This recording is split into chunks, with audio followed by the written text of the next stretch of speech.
وہ مجھے کہنے لگے اللہ نے مجھے اتنی خوبصورت بیٹی دی، اتنی خوبصورت بیٹی دی کہ لاکھوں میں نہیں کروڑوں میں اتنی خوبصورت بچی کوئی نہیں ہوگی، کروڑوں میں۔ اتنا دودھ کی طرح اس کا سفید رنگ، اتنے پیارے اس کے بال، اتنا خوبصورت اس کی آنکھیں، جو اس کو دیکھتا تھا لٹو ہو جاتا تھا۔ ہر عورت اس کو آ کے دیکھتی تھی۔ کہنے لگا کہ میرے گھر میں عورتوں کا، محلے کی عورتوں کا مجمع لگا رہتا تھا۔ عورتیں کہتی تھیں کہ اس کے گھر کے قریب سے ہم گزرتی ہیں، ہمارا دل چاہتا ہے ہم اس بچی کو دیکھیں، ہم بچی کو دیکھنے کے لیے آئے ہیں۔ کہنے لگی وہ بچی ذہین بھی اتنی تھی کہ بلا کی ذہین، اس کو میڈیکل میں داخلہ مل گیا اور وہ میری بیٹی ڈاکٹر بن گئی، اور ڈاکٹر بھی ایسی کانفیڈنٹ تھی کہ سرجن ڈاکٹر بنی۔ کہنے لگا خوبصورت بھی تھی اور قابل بھی تھی، سرجن ڈاکٹر بھی تھی۔ اس کو ہاسپٹل میں ایک بہت اچھی جاب مل گئی۔ اب جب اس کی عمر 28 سال ہوئی تو میں نے اس کے لیے رشتے ڈھونڈنے شروع کیے۔ کہنے لگے رشتے کا نام لینا تھا کہ رشتوں کی تو بھرمار لگ گئی، ہمارے پاس اس بچی کے لیے 100 رشتے تقریباً آئے۔ اب ہم میاں بیوی پریشان تھے، کس کو ہاں کرے اور کس کو نہ کرے۔ یہ وزیر کا بیٹا ہے، یہ امیر کا بیٹا ہے، یہ فیکٹری والے کا بیٹا ہے، یہ بزنس مین کا بیٹا ہے، اور بڑے بڑے نامی گرامی خاندانوں کے رشتے بیٹی کے لیے۔ ہم چاہتے تھے کہ کوئی رشتہ فائنل کر دیں، مگر میری بیٹی کے اندر عجب اور تکبر بہت تھا۔ جو رشتہ آتا وہ کوئی نہ کوئی اس کے اندر عیب نکال دیتی۔ یہ لڑکا تو دیہاتی نظر آتا ہے، میں اس سے شادی نہیں کروں گی۔ اور کئی مرتبہ کہتی لڑکا تو ٹھیک ہے، ڈاکٹر ہے، مگر اس لڑکے کی ماں دیہاتی ہے، میرا گزارا نہیں ہوگا۔ لڑکے کی ماں دیہاتی ہے، اس پہ رشتہ نہ کر دیتی۔ کہنے لگے کہ 2-4 سال تو اسی طرح گزر گئے، روز کا کام تھا، رشتے آتے اور بچی نہ کر دیتی، اور ہمیں رشتے پسند بھی آتے کہ لڑکا سمجھدار ہوتا، تعلیم یافتہ ہوتا، اور اچھا اس کا کام کاروبار ہوتا، مال پیسے والا ہوتا، سارے وسائل اس کے پاس ہوتے، مگر بچی کا دل مطمئن ہی نہیں ہوتا تھا۔ اور جب ہم اسے کہتے کہ بیٹی رشتہ تو اچھا ہے، تو بیٹی آگے سے جواب دیتی ان رشتوں کا کیا، یہ تو سینکڑوں رشتے جو ہے آ سکتے ہیں، ان کا کیا ہے۔ کہنے لگے کہ 3-4 سال کے بعد اس کی عمر 34 سال ہو گئی، اب رشتے آنے ذرا کم ہو گئے، مگر بچی کو پھر بھی یقین تھا کہ میرے لیے ضرور اچھا رشتہ آئے گا۔ رشتے والوں کو آخر کیا چاہیے جو میرے پاس نہیں ہے۔ اس کو ناز تھا اپنے حسن پہ، اپنی تعلیم پہ، اپنی سمجھداری پہ۔ کہنے لگا کہ پھر اس کے تکبر کی وجہ سے ایک عذاب آیا۔ باپ اپنی بیٹی کا واقعہ خود سنا رہا ہے، کہتے کہ میری بیٹی کے اوپر عذاب آیا، اس نے کسی مریض کی سرجری کی، اور سرجری کرنے کی وجہ سے اس کو کوئی ایسا انفیکشن ہوا کہ میری بیٹی کے ہاتھوں کی جو جلد تھی وہ ساری کی ساری ایسے ہو گئی جیسے مردہ ہوتی ہے، کسی بوڑھے کی ہوتی ہے۔ اب بچی خوبصورت ہے، نوجوان ہے، مگر دونوں ہاتھوں کی جلد جو ہے وہ ایسے ہے جیسے کوئی 90 سال کا بوڑھا ہوتا ہے۔ ہاتھ بدنما بن گئے۔ اب وہ اپنے ہاتھوں کو ظاہر بھی نہیں کرتی تھی۔ اب رشتہ دیکھنے والے آتے تو وہ ان کے سامنے آتی تو اپنے ہاتھوں کو اپنے دوپٹے میں چھپاتی تھی، تو لوگ بھی پریشان ہوتے کہ یہ ہاتھ کیوں نہیں دکھا رہی، اور جس کی نظر پڑ جاتی تھی ہاتھوں پہ وہ رشتہ جو ہے ریجیکٹ کر کے چلے جاتے تھے۔ اب جب رشتے ریجیکٹ ہونے لگے تو میری بیٹی کو فکر لاحق ہوئی۔ کہنے لگا کہ پھر پریشان ہوئی، مجھے کہتی ابو آپ کوئی رشتہ سلیکٹ کر لیں، اب میری عمر 36 سال ہو گئی ہے، لیکن جس سے رشتہ کرنے کی ہم کوشش کرتے وہ ویسے لڑکی کو دیکھتے تو پسند کرتے تھے، جب اس کے دونوں ہاتھوں کو دیکھتے تھے تو ریجیکٹ کر دیتے تھے۔ ساس نہیں مانتی تھی، نند نہیں مانتی تھی، لڑکا نہیں مانتا تھا، ہم ایسی لڑکی سے شادی نہیں کر سکتے، ہو سکتا ہے بیماری بڑھ جائے اور پورے جسم کی جلد ایسی بن جائے، ہم اس لڑکی کے ساتھ کیسے گزارا کریں گے۔ کہنے لگے کہ پھر ایسا وقت آیا کہ رشتے آنے ہی بند ہو گئے۔ کہتے ہیں کہ میں باپ ہوں، اپنی بیٹی کی بات بتا رہا ہوں، ایک ایسا وقت آیا وہ میری بیٹی جو نماز نہیں پڑھتی تھی وہ رات کو تہجد پڑھتی تھی، اور اس کے آنسوں سے مسلح تر ہو جاتا تھا، وہ اللہ سے اپنے لیے بہتر رشتہ مانگتی تھی اور رشتہ نہیں ملتا تھا۔ میں نے اپنی بیٹی کو جو ذلیل ہوتے دیکھا تو میں باپ ہو کے بتا رہا ہوں کہ واقعی انسان گناہ کرتا ہے، اس کی سزا آخرت میں تو اس کو ملے گی ہی صحیح، اللہ تعالیٰ دنیا میں بھی اس کی سزا بندے کو دے دیتے ہیں۔ ایسا اس کا تکبر ٹوٹا کہ ایک دن مجھے کہنے لگی ابو آپ کسی ریڑھی والی سے ہی میری شادی کر دیں، اب تو میری عمر 40 کے قریب ہونے لگ گئی ہے۔ اب وہ ڈاکٹر جس کو اپنے حسن پہ ناز تھا، جو سمجھتی تھی میں حور پری ہوں اور کروڑوں میں میری جیسی کوئی خوبصورت نہیں، وہ بچی اپنے باپ کو کہہ رہی ہے بھلے کسی ریڑھی والی سے ہی اب میری شادی کر دیں، میری عمر 40 سال ہونے کو ہے۔ تو گناہوں کی سزا مختلف شکلوں میں ملتی ہے.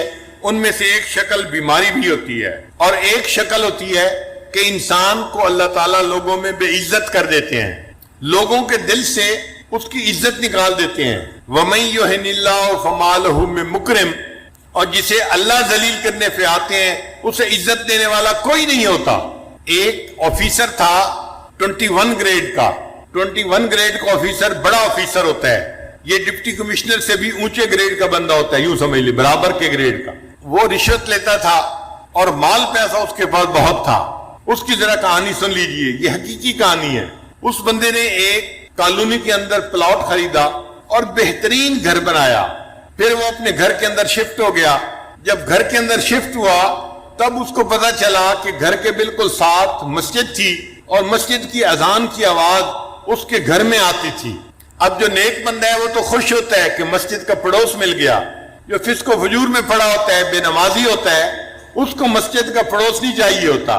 چنانچہ یہ رات کو سویا ہوا تھا، مؤذن نے فجر کی اذان دی، اس کی آنکھ کھل گئی. اب اس کو بڑا غصہ آیا کہ اس نے میری نیند خراب کر دی. صبح اٹھا تو اس نے مؤذن کو بلوایا اور مؤذن کو کہا کہ تم فجر کی اذان سپیکر پہ مت دیا کرو، میری نیند خراب ہوتی ہے. مؤذن نے جا کے محلے کے لوگوں کو بتایا. انہوں نے کہا کہ بھئی ہم تو بوڑھے ہیں، گھڑی کا ٹائم دیکھ نہیں سکتے، ہم تو اذان کی آواز سنتے ہیں فجر میں تو مسجد میں آتے ہیں. اگر آفیسر صاحب کو پرابلم ہے تو یہ اپنا گھر مسجد سے دور کہیں جا کر خرید لیں، کیوں انہوں نے قریب خریدا ہے؟ یہ جگہ بدلے، مسجد تو نہیں بدل سکتی. تم اذان کی آواز دو سپیکر پہ. تو مؤذن نے اگلے دن پھر سپیکر پہ اذان دے دی. اب اس بندے کی جب پھر نیند خراب ہوئی اس کو بڑا غصہ. میں نے مؤذن کو بلا کے کہا بھی تھا اذان کی آواز نہ دینا فجر کے وقت میں سپیکر پہ، اس نے میری بات نہیں مانی. اس نے دن میں اس مؤذن کو بلایا اور اس کو پھر اس نے ایک تھپڑ لگایا. میں نے تجھے نہیں کہا تھا؟ تجھے میری بات سمجھ نہیں آئی تھی؟ میں فارسی بول رہا تھا، تو کیوں نہیں سمجھا؟ کیوں تو نے اذان دی؟ اب مؤذن کو جو تھپڑ پڑا وہ بیچارہ تو صبر کر گیا، مگر اللہ کا نظام حرکت میں آ گیا. اب اس آفیسر کے اوپر پکڑ آئی، اور وہ پکڑ کیسی تھی کہ اس کے دونوں بازوؤں کے اوپر فالج کا اٹیک ہو گیا اور دونوں بازو اس کے یوں سینے کے اوپر لگ گئے. اب بازو لمبے بھی نہیں کر سکتا اور بازو یہاں پر ہیں اور وہ کام بھی نہیں کر سکتا. جب کام نہیں کر سکتا تو دفتر والوں نے اس کی نوکری سے چھٹی کروا دی. وہ جو رشوت کا پیسہ آ رہا تھا، ایک پائپ لائن لگی ہوئی تھی پیسے کی، وہ سب ختم ہو گئی. اب یہ گھر میں پڑ گیا. بیوی خدمت کرنے لگی مگر مزاج افسرانہ تھا، شاہانہ تھا. بیوی کھانا لاتی اس میں عیب نکالتا، گرم نہیں، نمک ایسے نہیں، فلاں ایسے نہیں، ہر چیز میں عیب. اب بیوی بھی تنگ آ گئی کہ میں سارا دن خدمت بھی کرتی ہوں اور چھوٹی چھوٹی باتوں پہ یہ اتنا غصہ بھی کرتے ہیں اور بچوں کے سامنے مجھے ڈانٹتے ہیں. ذرا ذرا سی بات پہ یہ بیوی کو گالیاں دینے لگ جاتے. 1 سال بیوی نے گزارا کیا. پھر ایک دن بیوی نے کہا کہ دیکھیں میں نے 1 سال آپ کی بیماری میں آپ کی دن رات خدمت کی ہے. میں انسان ہوں، میں تھکی ہوئی ہوتی تھی، آپ کی خدمت کو ترجیح دیتی تھی، آپ نے میری خدمت کی قدر نہیں کی، آپ نے بچوں کے سامنے مجھے گالیاں دی. میں خاندانی لڑکی ہوں، میں اتنی بگڑی پڑی لڑکی نہیں کہ آپ مجھے بات بات پہ گالیاں دے. میں اپنے بچوں کو لے کے جا رہی ہوں، آپ جانے، آپ کا کام جانے. تو ماں نے اپنے بچوں کو لیا اور اپنے ماں باپ کے گھر چلی گئی. اب یہ اکیلا پڑا ہوا ہے، گھر میں کوئی کھانا پوچھنے والا نہیں، دینے والا نہیں. ہمسائے میں بھائی رہتا تھا، بھائی کو پتا چلا تو بھائی اس کو گھر لے کے گیا اور اس نے اپنے بھائی کو کہا کہ دیکھو اب تم میرے چھوٹے بھائی ہو، میں نے ساری عمر تمہارے ساتھ اتنا احسان کیا ہے، تم میری خدمت کرو، میں تمہارے باپ کی جگہ ہوں. تو بھائی گھر لے کے چلا گیا. اس نے اپنے بیوی بچوں کو کہا کہ میرے بھائی کی خدمت کرو، یہ بیمار ہے. مگر جو مزاج بگڑا ہوا ہوتا ہے وہ تو ہر جگہ بگڑا ہوا ہوتا ہے. اب بھائی کے گھر میں بھی اس کا حال یہی کہ بھابھی چائے لے کے آئی، یہ تو گرم نہیں ہے اور تمہیں تو سلیقہ نہیں ہے، تمہیں تو فلاں نہیں ہے. تو بھابھی اس کی باتیں کیسے برداشت کرتی؟ اس نے چند دن دیکھا، چند دن کے بعد اس نے اپنے خاوند کو کہا یا تو تم بھائی کو گھر پہ رکھ لو یا پھر مجھے گھر پہ رکھو ورنہ میں گھر سے جا رہی ہوں. اب بھائی کو اپنا گھر بھی ٹوٹتا نظر آیا. ایک دن بھائی نے آ کے اس کو سمجھایا، میری بیوی آپ کی خدمت کرتی ہے، میرے بچے آپ کی خدمت کرتے ہیں، آپ ان کو کیوں ڈانٹتے ہیں، کیوں ان سے غصے ہوتے ہیں؟ اس نے بھائی کو بھی جو ہے وہ سنانی شروع کر دی تم رن مرید ہو، تم بیوی کے جو ہے غلام ہو، تم کوئی انسان ہو، تم مرد ہو، تمہارا یہ حال ہے، تمہارا یہ حال ہے۔ اب جب اس نے بھائی کو اس کے بچوں کے سامنے ڈانٹا تو بچوں نے اپنے باپ سے کہا ابو جی اس بھائی کو یہاں سے چھٹی کراؤ۔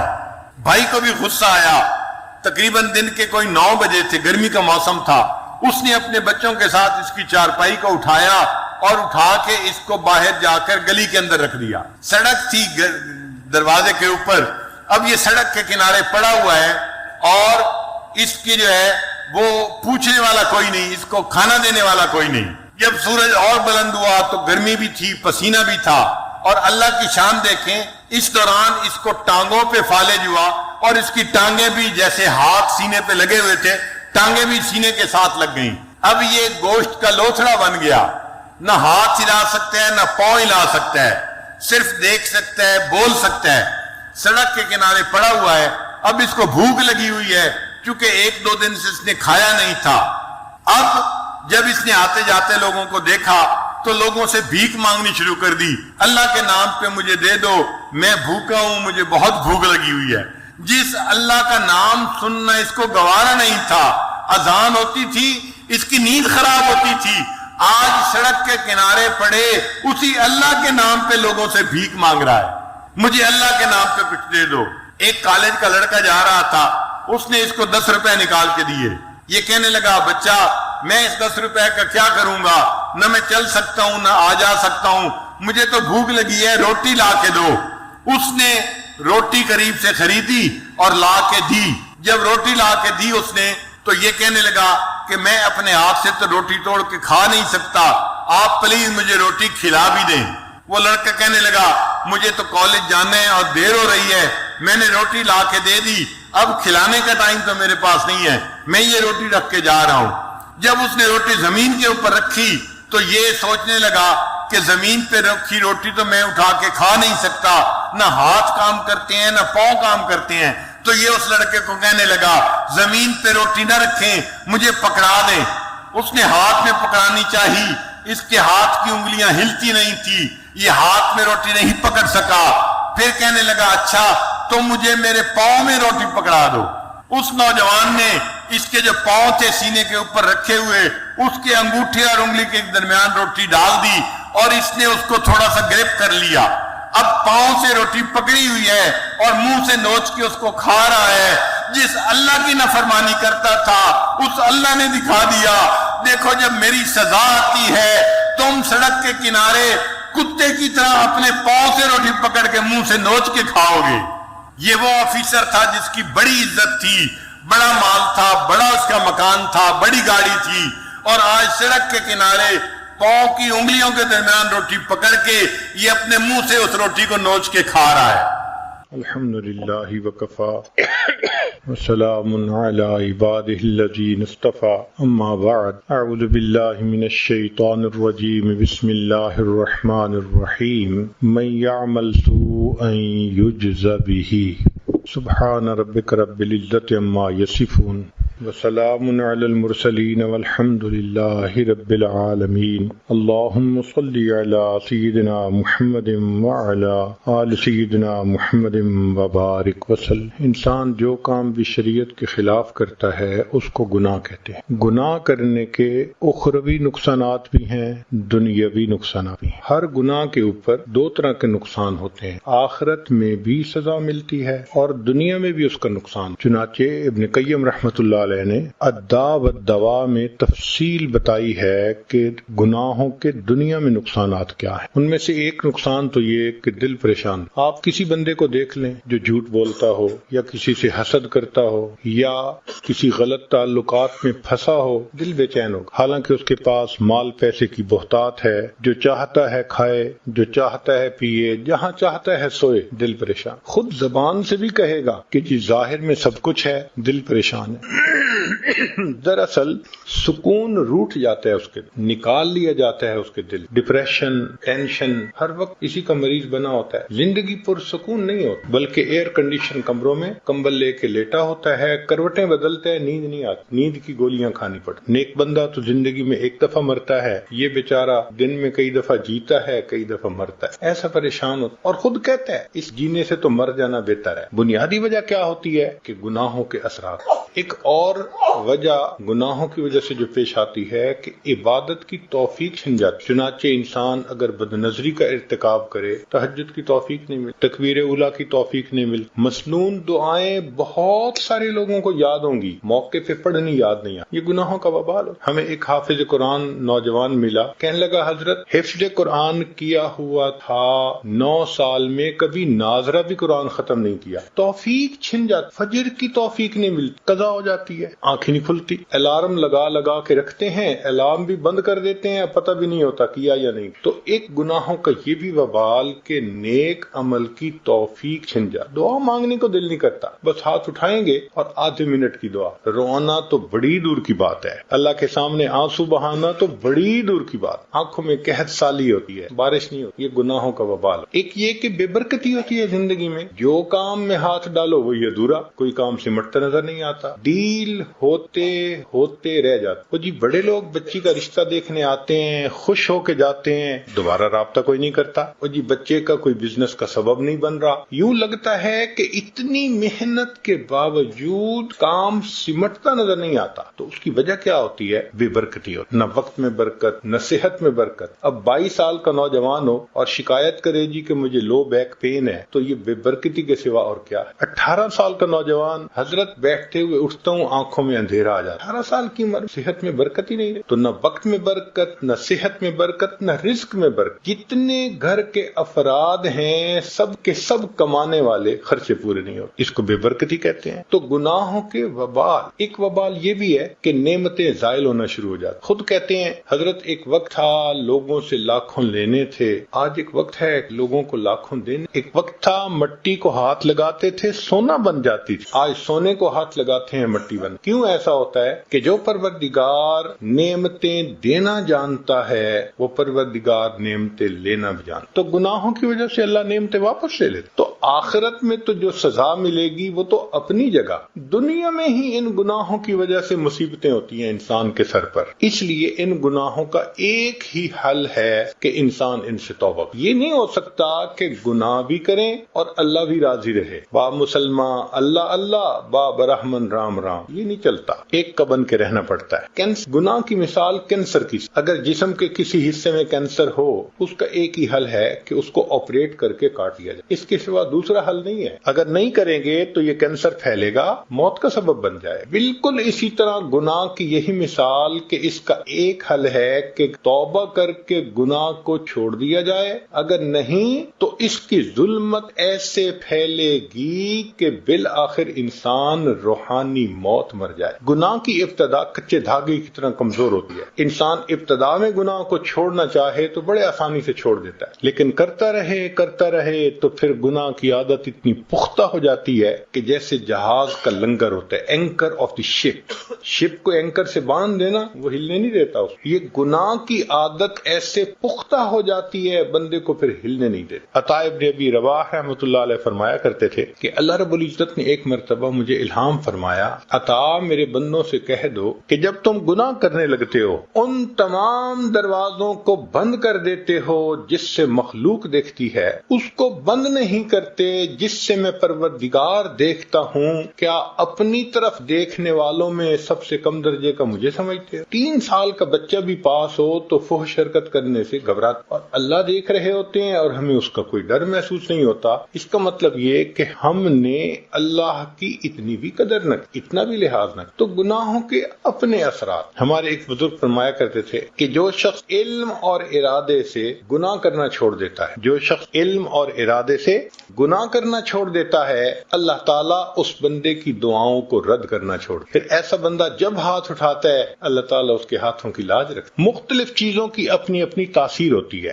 آگ گرم ہوتی ہے، برف ٹھنڈی ہوتی ہے، پانی گیلا کرتا ہے۔ اب کوئی بندہ کہے جی کہ میں پانی میں بھی رہوں گیلا بھی نہ ہوں، یہ کیسے ہوگا؟ آگ کے پاس بھی بیٹھوں گرمی بھی نہ آئے تو آگ کیسی؟ جی برف ہاتھ میں پکڑوں ٹھنڈی نہ لگے، بھئی برف کیسی؟ تاثیر ہے اس کی۔ جس طرح ہر چیز کی مادی طور پر تاثیر ہے، اسی طرح گناہ کی یہ تاثیر ہے کہ بندہ کا دل پریشان رہتا ہے۔ جو نوجوان اپنے آپ کو الٹے تعلقات میں پھنسا لیتے ہیں، راتوں کو نیند نہیں آتی، فیملی کے ساتھ مل کے کھانا نہیں کھائیں گے، الگ کمرے میں بیٹھے ہوں، کسی سے بات کرنے کو دل نہیں چاہے گا، یہ کیا ہے؟ یہ گناہوں کا وبال، یہ گناہوں کی ظلمت ہے۔ اسی لیے اردو زبان میں ڈپریشن کے لفظ کو اسی طرح استعمال شروع کر دیا گیا۔ اس کا ترجمہ نہیں ہے یہ ٹینشن کا لفظ، ڈپریشن کا لفظ، اینگزائٹی کا لفظ، یہ اردو زبان کے الفاظ نہیں ہے۔ جن لوگوں نے زبان بنائی تھی اگر اس وقت یہ کیفیتیں ہوتی تو وہ اس کا بھی کوئی نام رکھ دیتے۔ اس کا مطلب ہے ہمارے اکابر کی زندگیوں میں یہ کیفیتیں تھی نہیں، یہ نئے دور کی، جب سے گناہ عام ہوئے ہیں یہ تب سے ہیں، اسی لیے دوسری زبان کے لفظ ہم نے اپنی زبان میں استعمال کر، اور آج کل ڈاکٹروں کے لیے بہت آسانی ہو گئی، جس بیمار کی بیماری سمجھ میں نہ آئے کہتے ہیں ایکیوٹ ڈپریشن ہے۔ آپ کو کے بارے میں تو پہلے بیان ہو چکا، آج وقت اور فرصت کے بارے میں بیان ہے۔ نبی اسلام نے ارشاد فرمایا 5 چیزوں کی قدر کرو 5 سے پہلے، زندگی کی قدر کرو موت سے پہلے، جوانی کی قدر کرو بڑھاپے سے پہلے، صحت کی قدر کرو بیماری سے پہلے، مال کی قدر کرو غربت سے پہلے، اور فرصت کی قدر کرو مشغولی سے پہلے۔ تو کسی آدمی کو اللہ رب العزت اگر فرصت کا وقت عطا فرمائے تو یہ اللہ تعالیٰ کی نعمتوں میں سے ایک بڑی نعمت ہے۔ یہ تو شرعی دلائل تھے، وقت کی اہمیت کے اوپر عقلی دلائل بھی ہیں۔ پہلی دلیل یہ کہ ہر انسان کے پاس زندگی کا لمیٹڈ ٹائم ہے، اور دوسرا یہ کہ time can not be stored, if it is unused it is lost forever. Time کو سٹور نہیں کیا جا سکتا، اگر اس کو ان یوز گزار دیں گے تو یہ زندگی بھر کے لیے ضائع ہو جائے گا۔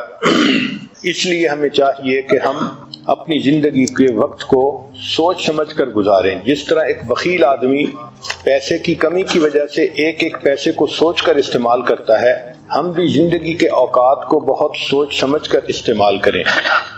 تاریخ انسانیت میں جتنے لوگ بھی دنیا میں آئے، اگر ان کی زندگیوں پر غور کریں تو ادھوری زندگی نظر آئے گی۔ مثال کے طور پہ بڑے بڑے بادشاہ گزرے، لیکن جب وہ مرے تو لوگوں نے کہا کہ انہوں نے عوام کے لیے بہت کچھ کیا، اور بھی کرنا چاہتے تھے مگر زندگی نے وفا نہ کی، یعنی ادھوری زندگی۔ بڑے بڑے جرنیل آئے، دنیا کو فتح کیا، لوگوں نے مرنے کے بعد کہا کہ انہوں نے اپنی فتوحات کے جھنڈے گاڑ دیے، ان کے ارادے اور بھی کام کرنے کے تھے مگر وقت نے اجازت نہ دی اور یہ دنیا سے چلے گئے، یعنی وہ بھی ادھوری زندگی۔ بڑے بڑے مصنفین آئے، انہوں نے بڑی کتابیں لکھی، مرنے کے بعد حالات زندگی میں لکھا گیا کہ ان کا ارادہ اور عنوانات پہ بھی لکھنے کا تھا مگر وقت نے اجازت نہ دی، یعنی وہ بھی ادھوری زندگی۔ آپ جس بندے کی زندگی کو دیکھیں آپ کو ادھوری نظر آئے گی، نامکمل نظر آئے گی۔ تاریخ انسانیت میں ایک زندگی ایسی ہے جو 100% کامیاب اور 100% مکمل زندگی، اور وہ ہے ہمارے آقا اور سردار حضرت محمد مصطفیٰ احمد المجتبیٰ صلی اللہ علیہ وسلم کی۔ چنانچہ آپ صلی اللہ علیہ وسلم نے حجۃ الوداع کے موقع پہ رات کے اندھیرے میں نہیں، دن کی روشنی میں، جنگل کے ویرانے میں نہیں، 1,25,000 لوگوں کے مجمع میں پوچھا، اے لوگو، میں جس مقصد کو دنیا میں لے کر آیا تھا کیا میں نے اس مقصد کو پورا کر دیا؟ اور لوگوں نے جواب دیا کہ اللہ کے حبیب ادیت الامانہ، آپ نے امانت کو پہنچا دیا۔ اور نبی علیہ السلام نے انگلی اٹھا کر کہا، اے اللہ آپ اس بات کے اوپر گواہ رہیے گا۔ گویا نبی علیہ السلام کی وہ زندگی ہے کہ جو کامل زندگی، یہ نہیں کہ آبجیکٹو اچیو نہیں ہوا، جس مقصد کے لیے آئے تھے اللہ نے اس مقصد کو پورا کروا دیا اور پورا کرنے کی توفیق عطا فرما دی۔ تو تاریخ انسانیت میں کامل اور مکمل زندگی نبی علیہ الصلوۃ والسلام کی ہے۔ آئیے ہم بھی اسی زندگی سے روشنی حاصل کریں کہ ہمیں اپنی زندگی کس طرح سے گزارنی چاہیے۔ اللہ کے حبیب صلی اللہ علیہ وسلم وقت کی بہت قدر فرماتے تھے، چنانچہ آپ صلی اللہ علیہ وسلم نے اپنے ٹائم کو تقسیم کیا ہوا تھا، ڈیلی بیسس پر اور ویکلی بیسس پر۔ ڈیلی بیسس پر 5 نمازوں میں تقسیم کیا تھا، جو کام کرنا ہوتا تھا ایک نماز سے دوسری نماز کے درمیان کیا جاتا تھا، اور ویکلی بیسس پر اس طرح کہ آپ صلی اللہ علیہ وسلم منڈے ٹیوزڈے کا روزہ رکھا کرتے تھے، اور ویڈنسڈے کا دن مدینہ کی عورتوں کے لیے آپ صلی اللہ علیہ وسلم خطبہ فرماتے تھے، بیان فرماتے تھے۔ امہات المومنین کو پڑھانے کے لیے جو خاتون آتی تھی وہ منڈے کے دن آیا کرتی تھیں، تو گویا پورے ویک کی ایک تقسیم تھی جس پر زندگی گزر رہی تھی۔ پھر اللہ کے حبیب صلی اللہ علیہ وسلم اپنے کام میں ایک شیڈول بنا لیتے تھے، دن کا الگ، رات کا الگ۔ آپ صلی اللہ علیہ وسلم کی رات کو دیکھیں تو آپ صلی اللہ علیہ وسلم کی رات 3 حصوں میں تقسیم ہوتی تھی۔ ایک حصہ فیملی ٹائم ہوتا تھا، دوسرا حصہ سونے کے لیے تھا، اور تیسرا حصہ اللہ کی عبادت کے لیے، تہجد کے لیے تھا۔ آپ صلی اللہ علیہ وسلم فجر کے بعد صحابہ کے ساتھ مجلس فرمایا کرتے تھے اور ان کے ساتھ بیٹھ کر حالات پر گفتگو فرماتے تھے۔ پھر آپ صلی اللہ علیہ وسلم دوپہر کو جب کھانا کھاتے تھے تو اس کے بعد تھوڑی دیر کے لیے قیلولہ فرماتے تھے۔ یہ قیلولہ بھی انسانی زندگی کے کاموں کے تکمیل میں بہت فائدہ مند ہے۔ آپ صلی اللہ علیہ وسلم نے دن کے وقت کو 3 حصوں میں تقسیم کیا تھا۔ ایک میں آپ صحابہ کی اسپرچول ڈیولپمنٹ، ان کو دین سکھاتے تھے، ان کو روحانی طور پہ ترقی دیتے تھے۔ دوسرا گھر والوں کے ساتھ بھی کچھ وقت گزرتا تھا فیملی افیئرز میں، اور تیسرا آنے والے جو لوگ ہوتے تھے ان کے ساتھ وقت گزرتا تھا، ان کو دین سکھانا، سوشل افیئرز میں وقت گزرتا تھا۔ چنانچہ آپ صلی اللہ علیہ وسلم کی زندگی میں نماز مرکز تھی اور باقی ایکٹیویٹیز نماز کے ارد گرد ہوتی تھیں۔ آپ صلی اللہ علیہ وسلم جس طرح دن کے اور ہفتے کے ایونٹس کو پلان فرماتے تھے، اس طرح سالانہ ایونٹس کو بھی پلان فرماتے تھے۔ چنانچہ حج کے موقع پہ آپ صلی اللہ علیہ وسلم نے حضرت ابوبکر صدیق لانو کو امیر بنا کر بھیجا، اور دوسرے سال آپ صلی اللہ علیہ وسلم خود تشریف لے گئے۔ کئی صحابہ کو دین سکھانے کے لیے اللہ کے حبیب صلی اللہ علیہ وسلم نے بھیجا، جیسے معاذ ابن جبل لانو کو یمن کی طرف معلم بنا کر بھیجا۔ آپ صلی اللہ علیہ وسلم صحابہ کو وعظ و نصیحت بھی فرماتے تھے، وعظم بلیغا، بہت پر اثر وعظ فرماتے تھے۔ مگر عجیب شان ہے کہ یہ وقت کے حساب سے بہت مختصر وعظ ہوتے تھے، ان کی ڈیوریشن 10 منٹ کے آگے پیچھے ہوتی تھی، اور بعض اوقات تو 3 سے 5 منٹ کا خطبہ ہوتا تھا۔ ایک مرتبہ اللہ کے حبیب صلی اللہ علیہ وسلم نے جہاد کا خطبہ دیا، اس کے کل الفاظ جو گنے تو وہ 130 الفاظ تھے۔ آپ غور کیجئے کتنے بامانی الفاظ ہوں گے کہ 130 الفاظ میں پورا خطبہ مکمل ہو گیا۔ آج ہم بیان شروع کرتے ہیں تو 130 الفاظ میں تو تمہید ہی پوری نہیں ہوتی، ہم اپنے ٹاپک پہ ہی نہیں پہنچتے۔ اللہ کے حبیب صلی اللہ علیہ وسلم نے وقت کی اتنی قدر کی کہ ایک ایک لفظ جو آپ کی زبان فیض ترجمان سے نکلتا تھا وہ پر اثر اور بامانی ہوا کرتا تھا۔ پھر آپ صلی اللہ علیہ وسلم لوگوں سے ملاقات کے لیے وقت کی اپوائنٹمنٹ بھی فرماتے تھے۔ چنانچہ کبھی قریش مکہ ملنے کے لیے آتے تھے تو آپ صلی اللہ علیہ وسلم ان کو ٹائم دیتے تھے۔ چنانچہ عبداللہ ابن ام مکتوم لانو کا واقعہ یہی ہے کہ اللہ کے حبیب صلی اللہ علیہ وسلم گفتگو میں مصروف تھے، اور اس وقت پر کوئی اور بندہ آ گیا سوال پوچھنے والا، آپ نے ان کو انتظار کے لیے کہہ دیا۔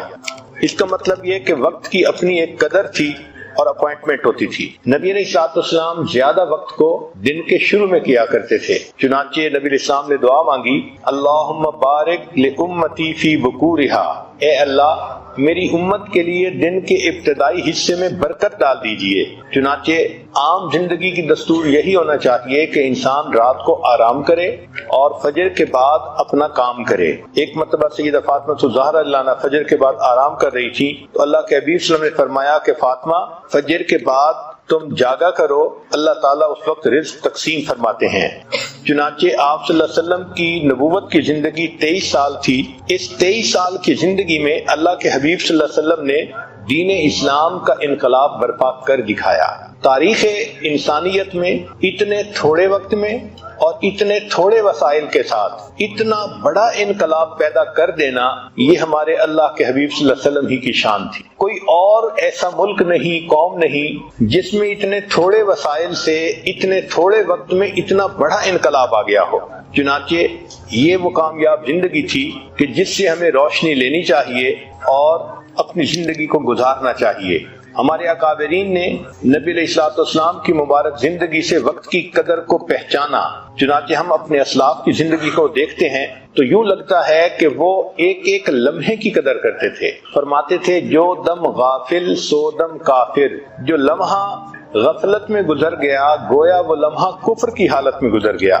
وہ جانتے تھے کہ ہمارا یہ جسم ادھار کا مال ہے اور ادھار کے مال سے کم وقت میں زیادہ کام نکالا جاتا ہے۔ امام شافعی رحمۃ اللہ فرماتے تھے مجھے صوفیاء کی 2 باتوں سے بہت فائدہ ہوا۔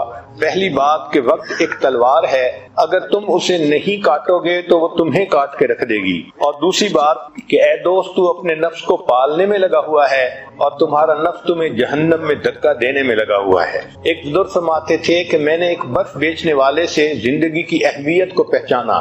کسی نے پوچھا کیسے؟ فرمایا میں بازار سے گزر رہا تھا، ایک بندہ برف بیچنے والا تھا، مگر اس وقت کوئی خریدار نہیں تھا اور برف پگھلتی جا رہی تھی، تو وہ مالک پریشان تھا کہ میری برف پگھلتی جا رہی ہے، خریدنے والا کوئی نہیں۔ تو اس پریشانی میں وہ آواز لگا رہا تھا لوگو رحم کرو اس شخص پر جس کا سرمایہ پگھل رہا ہے، لوگو رحم کرو اس شخص پر جس کا سرمایہ پگھل رہا ہے۔ تو وہ فرمانے لگے کہ مجھے زندگی کی قدر و قیمت کا احساس ہو گیا کہ ہماری زندگی بھی تو برف کی مانند ہر وقت پگھل رہی ہے، ہو رہی ہے عمر مثل برف کم، رفتہ رفتہ چپ کے دم بدم۔ تو ہمیں بھی اپنی زندگی کے ایک ایک لمحے کی قدر کرنی چاہیے۔ عجیب وقت ہے کہ وقت قیمتی ہے مگر اس کو ضائع کرنے میں کوئی قیمت نہیں لگتی۔ انسان جب فوت ہو جائے گا تو پھر ایک مرتبہ سبحان اللہ کہنے کے ثواب کو ترسے گا۔ آج ہم زندگی میں ہزاروں مرتبہ سبحان اللہ کہہ سکتے ہیں۔ حضرت خواجہ محمد معصوم رحمۃ اللہ علیہ فرماتے تھے یہ وقت وقت کار ہے، طالب علم قبر امتحان میں ہے۔ جس طرح طالب علم کمرہ امتحان میں چلا جائے تو وہ وہاں وقت کو ضائع نہیں کرتا، 1 منٹ بھی ضائع نہیں کرتا، اس کو پتہ ہے کہ میرا وقت بہت قیمتی ہے۔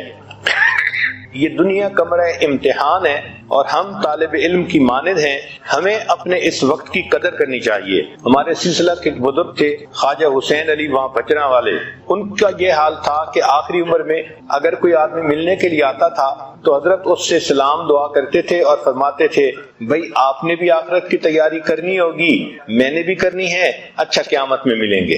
ہر آنے والے کو یہی کہتے تھے بھائی آپ نے بھی تیاری کرنی ہوگی، میں نے بھی تیاری کرنی ہے، اچھا ہم آخرت میں ملیں گے۔ تو ہمارے اکابر نے اپنے آپ کو خوب مصروف رکھا دین کے کام میں، عبادت میں۔ مولانا یحییٰ رحمۃ اللہ علیہ کو ایک مرتبہ خیال آیا کہ میں سردی کے موسم میں دھوپ میں بیٹھ کے کبھی گنا چوسوں گا، چنانچہ اس خیال کو پورا کرنے میں ان کو 20 سال لگ گئے۔ 20 سال میں فرصت ہی نہ ملی کہ وہ بیٹھ کے گنا چوس سکیں، اتنی مصروف زندگی تھی۔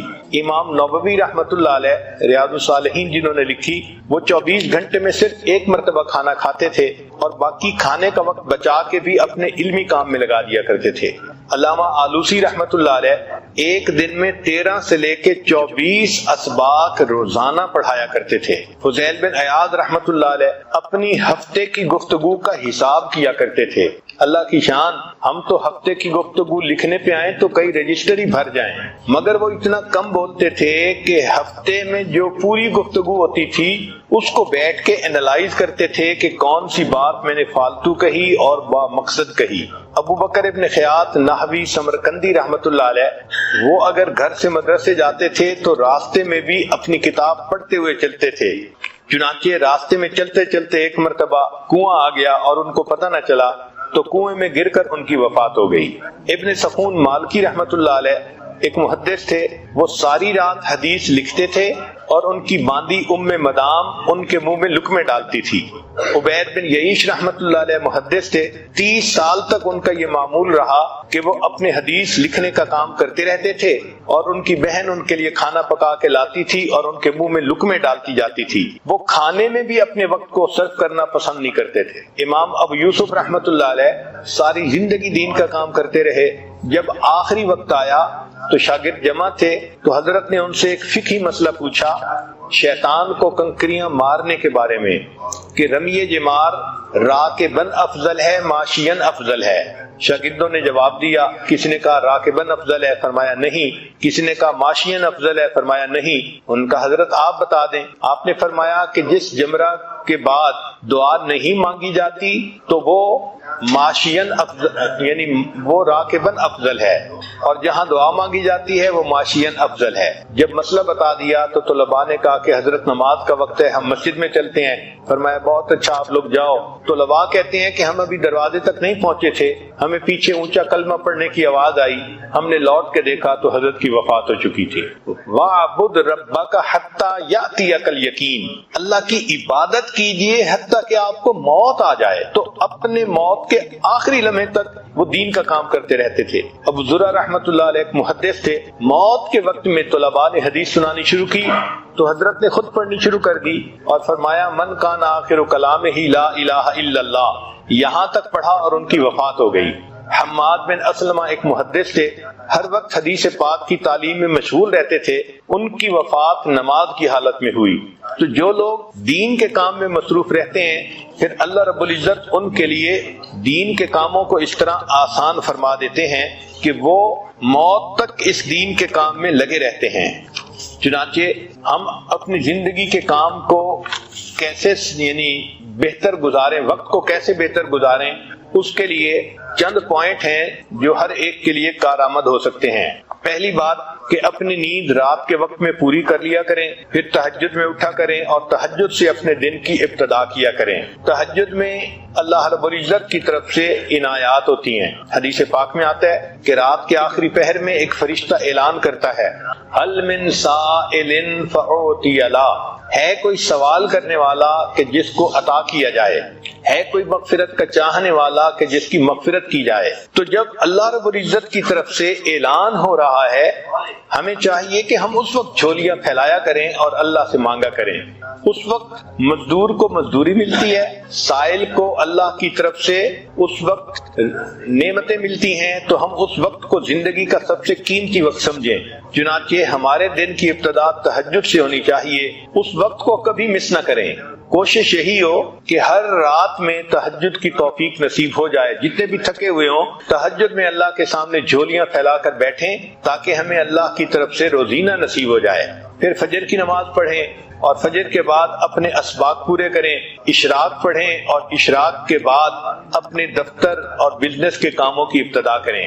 حدیث پاک میں نبی اللہ تعالیٰ فرماتے ہیں اے میرے بندے, دن کے شروع میں تو 4 رکعت پڑھ لیا کر, میں سارا دن تیرے کاموں میں تیری مدد کروں گا, تیری کفایت کروں گا. ذرا غور کیجئے کہ ہمارے سارے دن کے کاموں میں اللہ کی مدد شامل ہو جائے تو ہمیں اور کیا چاہیے. اور یہ نعمت مل جاتی ہے اشراق کے 4 نفل پڑھنے پر.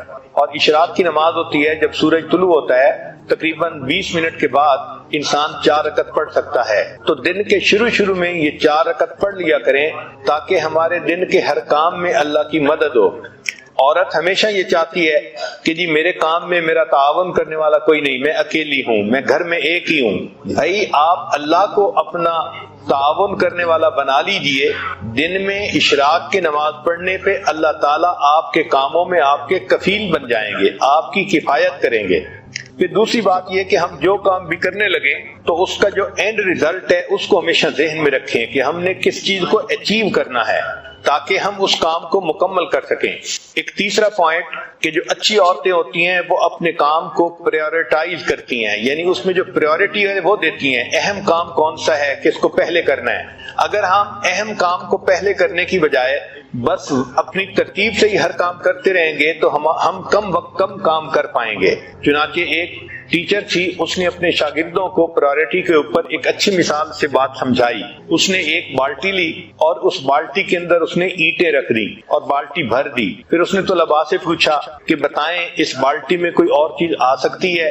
ان کا نہیں, یہ تو ساری بالٹی اینٹوں سے بھر گئی. اب اس نے چھوٹے چھوٹے کنکر لیے اور جو اینٹوں کے درمیان جگہ تھی اس میں کنکر ڈال دیے. اس نے کہا دیکھو آپ تو کہہ رہے تھے کہ جگہ نہیں, اس میں تو اتنی جگہ تھی کہ کنکر بھی آ گئے. اب بتاؤ کوئی جگہ ہے؟ ان کا نہیں, اس میں تو اب کوئی بھی جگہ باقی نہیں. اس نے مٹی اور ریت اٹھائی اور ان کنکر کے درمیان جو چھوٹی چھوٹی جگہ تھی اس میں ریت ہی بھر دی اور کہا کہ دیکھو آپ تو کہتے تھے کہ کوئی جگہ نہیں, اس میں اتنی ساری ریت بھی آ گئی اسی بالٹی میں.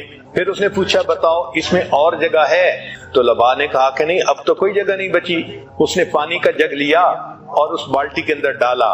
چنانچہ اس پورا جگ, اس پانی یعنی پورا پانی کا جگ بالٹی کے اندر آ گیا. اس نے کہا دیکھو ابھی اس میں اتنی جگہ باقی تھی. پھر اس نے کہا کہ اچھا بتاؤ کہ آپ نے کیا سیکھا؟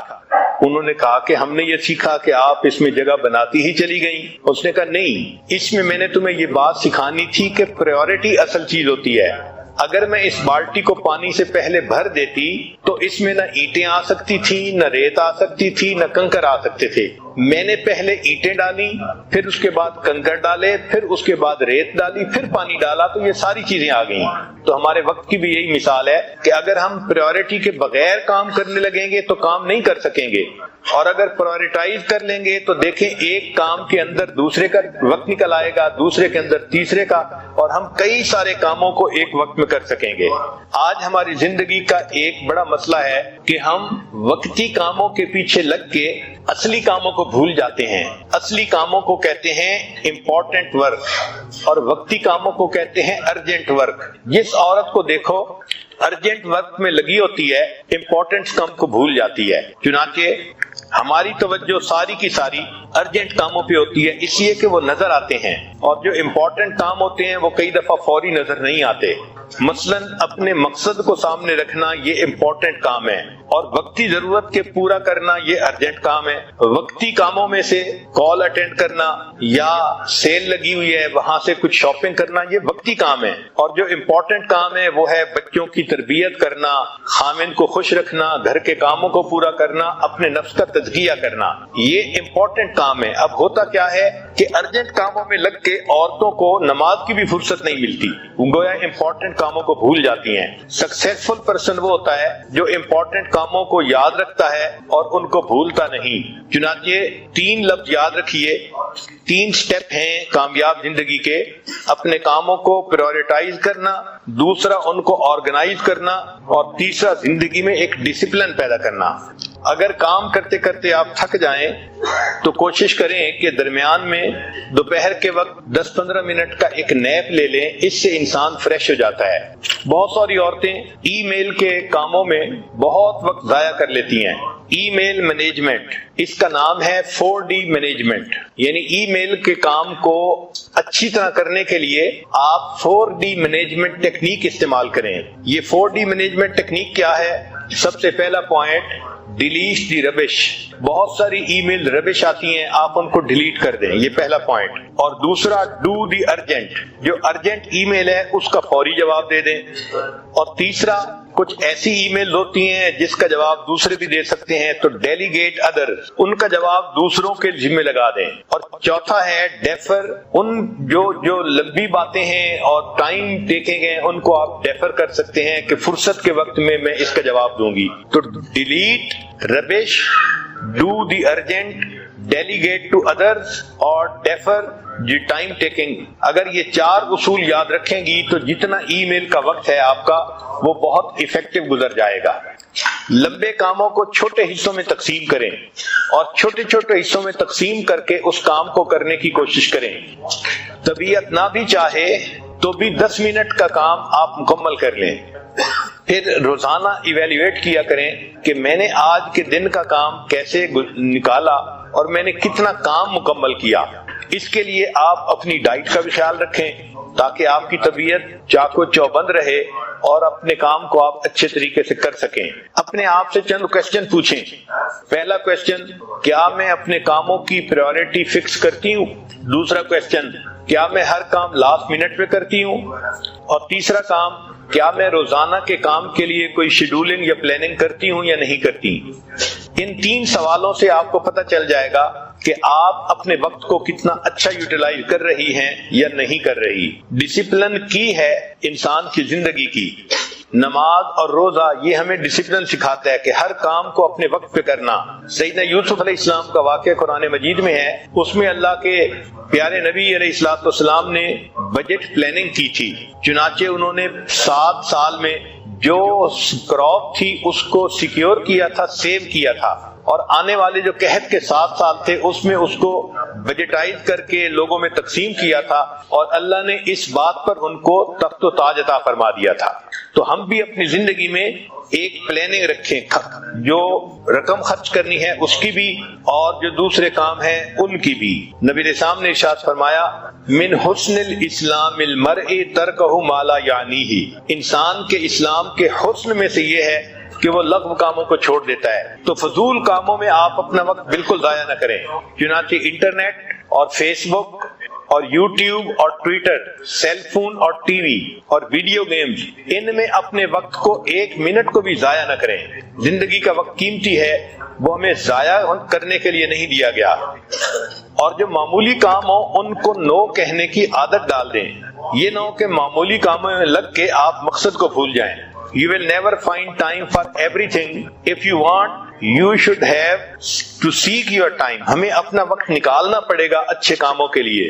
چنانچہ ہر کام کو اگر آپ بسم اللہ سے کریں گی، جو اچھے کام ہے، تو بسم اللہ سے کام میں برکت آ جاتی ہے، تھوڑے وقت میں زیادہ کام ہو جاتا ہے۔ اگر ایک عورت ہاؤس وائف ہے اور وہ گھر کے ہی کام کرتی ہے تو اس کے لیے بھی کچھ پوائنٹ ہیں جو ذہن میں رکھیں۔